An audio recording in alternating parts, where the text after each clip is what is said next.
Wait. Okay. Leave your hand. Consider your daughter being denied a well-earned victory. Consider your daughter who works tirelessly, day and night, to improve her time by fractions of a second, being denied a victory or a college scholarship because she must compete against boys who identify as girls. Could you look past this injustice? Transgender women should not compete in women's sports. Today I will convince you to stop supporting transgender women competing in women's sports, and you will encourage others to do so as well. I've done an immense amount of in-depth research on this topic, and I will tell you what I know. Today I will talk about the problem facing female athletes, then I'll tell you the solution to this problem. Lastly, I will tell you what actions you can take against this problem.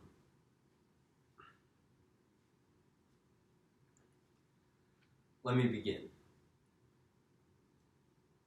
Transgender women have the advantages of a biological male's stamina, muscles, heart capacity.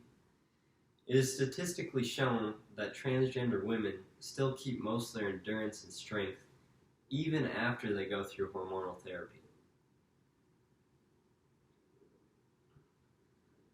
Joanna Harper states in her book called Sporting Gender in 2022 that Yanel Zape, a transgender athlete, ran a 52-second 400 meter before their transition and a 1-minute 400 meter after the transition.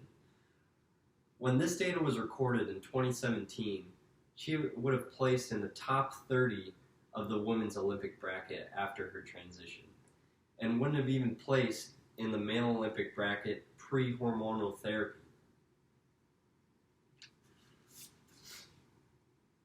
Gregory Mitchell explains in his book called American Law Yearbook in the year 2017 that the Obama administration had sent an opinion letter in 2015 to schools nationwide stating that they must treat transgender students consistently with their identity. This opinion letter technically carried no legal force, but in 2016, a formal notice from the U.S. Department of Education and Justice warned schools and institutes of higher learning nationwide that they risk losing federal funding if they were found in non-compliance. If young transgender women participate in youth women's sports, it will discourage any biological women from playing the sports because the odds would be in the transgender female's favor. To integrate transgender women into women's sports at an early age will have a devastating impact on women's sports in the future. Now that I've told you about the issue, let me move on to the solution.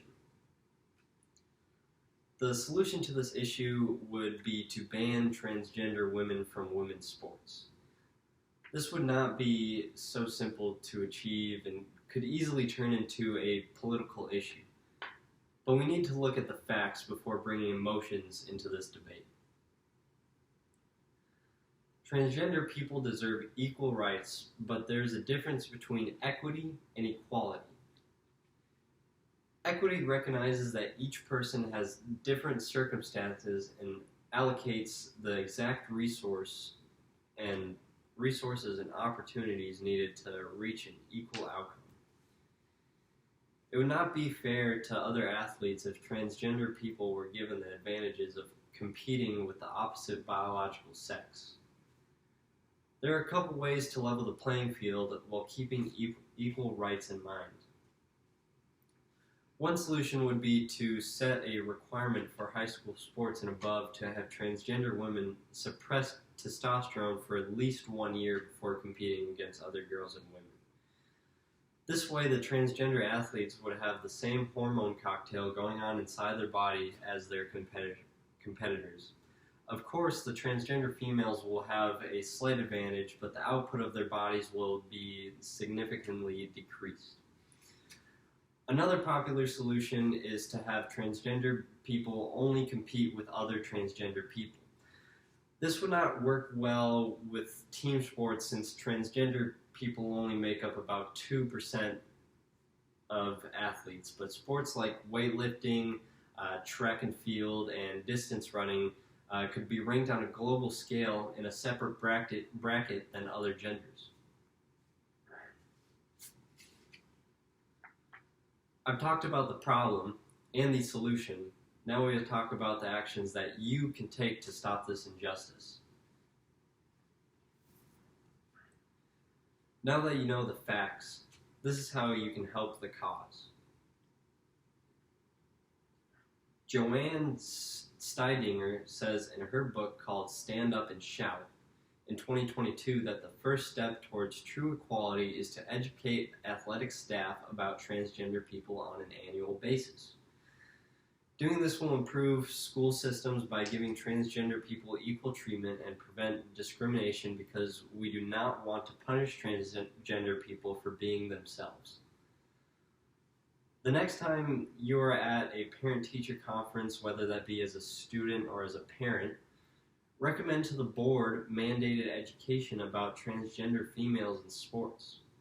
If schools start doing this, then the information and practices will be pushed up to the professional level. Another way you can help is to call or send a letter to your local governor expressing the issue that women athletes are facing when competing against transgender women. When one county or area begins this practice, other areas will follow suit. This is a slow process, but it will give the greatest results.